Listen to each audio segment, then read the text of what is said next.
In the midst of war, plague, and treacherous politics, one man ruled the Roman Empire without losing his inner peace. That man was Marcus Aurelius, and his secret was not a legion of guards or a bottomless treasury, but a philosophy. He chronicled his thoughts in a private journal now known as Meditations, a timeless manual on how to remain calm when the world is in chaos. His wisdom is not theoretical. It is a set of drills for the mind, a psychological toolkit for anyone feeling overwhelmed by the pressures of modern life. Here are 7 of his most powerful lessons for keeping calm. Lesson 1. Your peace depends on your perceptions. If you are distressed by anything external, the pain is not due to the thing itself, but to your estimate of it, and this you have the power to revoke at any moment. Marcus Aurelius, Meditations, the lesson. The world does not disturb you. Your judgment about the world disturbs you. A traffic jam is just cars stopped. It is your thought, "This is a disaster. I'm going to be late," that creates the anxiety. The event itself is neutral. The story you tell yourself about it is what generates your emotional turmoil. How to keep calm. The moment you feel distress, pause and separate the bare fact from your judgment. Fact, my computer just crashed. Judgment, this is going to ruin my entire day. I've lost everything. Revise the judgment. My computer has crashed. This is an inconvenience. I will restart it and work on recovering the files. My character is not ruined, only my workflow is temporarily interrupted. By revoking the catastrophic judgment, you revoke the power of the external event to disturb your peace. Lesson 2. The world is change. Your life is opinion.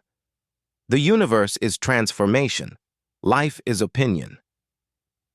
Marcus Aurelius. Meditations, the lesson.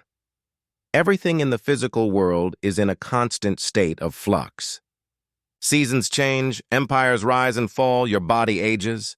To demand that the world stand still for your comfort is to argue with reality itself. The only constant is change. Therefore, your suffering arises not from change, but from your opinion that things should be different. How to keep calm. Embrace the nature of the universe instead of resisting it. When something you rely on changes, a plan is canceled, a relationship ends, a business fails, remind yourself, this is what happens. This is the nature of things. See yourself as a leaf on the river of change, not a rock futilely trying to stop the current. Your calm comes from flowing with the current, using your reason to navigate rather than screaming at the water for moving.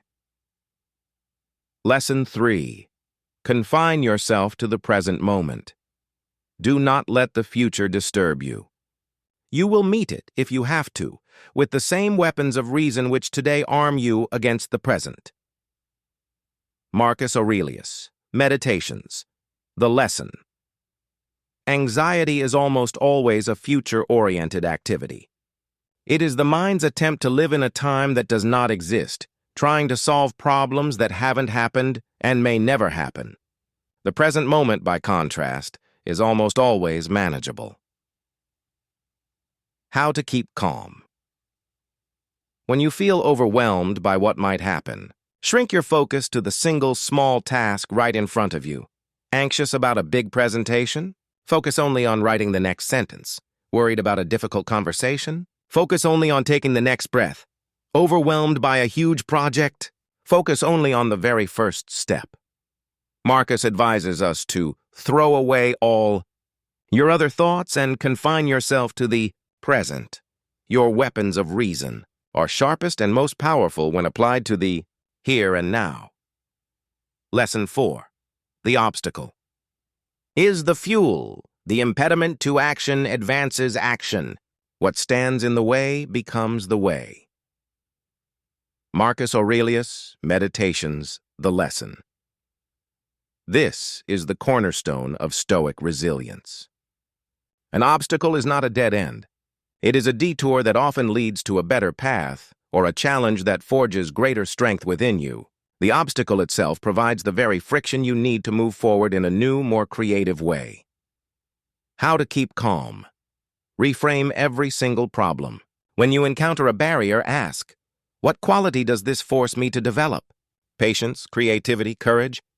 How can I use this specifically to my advantage?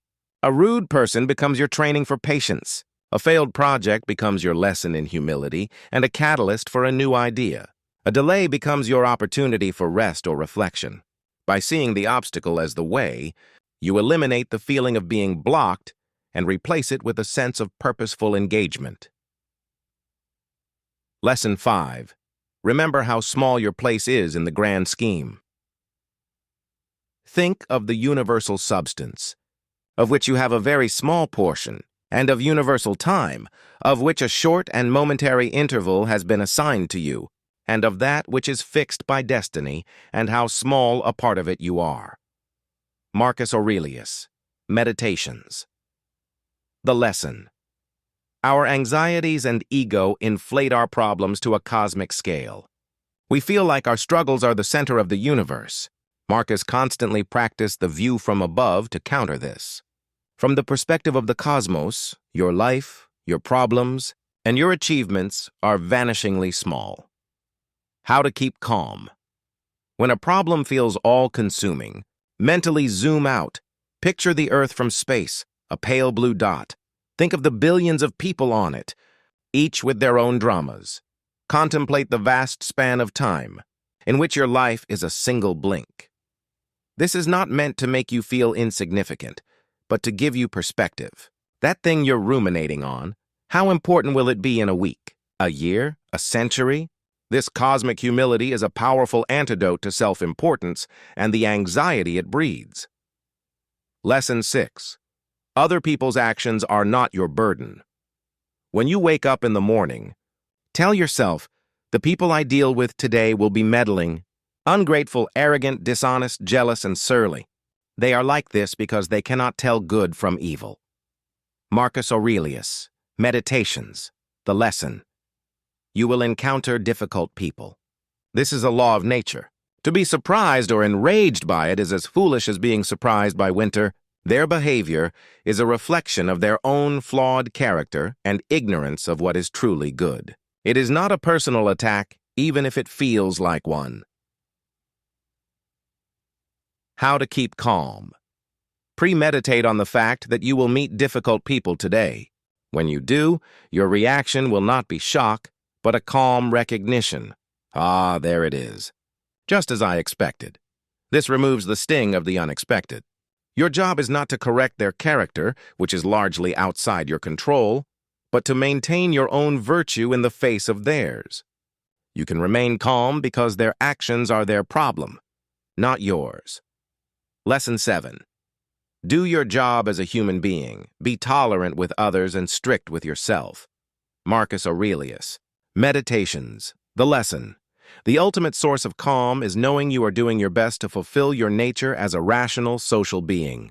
Your job is not to be perfect or to control others, but to act with justice, kindness, and integrity in your own sphere. Let others be as they are. Your only concern is your own moral progress. How to keep calm. Focus relentlessly on your own duty. Instead of fuming about a lazy colleague, focus on doing your own work with excellence. Instead of demanding others be kinder, ensure that you are acting with kindness. Instead of trying to force a specific outcome, focus on performing your role with virtue. When your energy is directed inward toward self-improvement rather than outward toward criticizing others, you release a massive source of frustration. Your calm is found in the satisfaction of a job well done according to your own principles, regardless of the noise around you. Conclusion. The emperor's inner citadel Marcus Aurelius did not find calm in his imperial power, but in the disciplined governance of his own mind. These 7 lessons are the pillars of his inner citadel, a fortress of peace that no external circumstance could breach. Your peace, too, depends not on silencing the world, but on mastering your judgments, embracing change, living in the present, using obstacles as fuel, maintaining perspective, accepting others, and focusing strictly on your own duty. The world he ruled is long gone, but the chaos he faced is the same we face today. The solution is also the same. It begins and ends not in your circumstances, but in your mind. Keep calm and carry on with reason as your guide.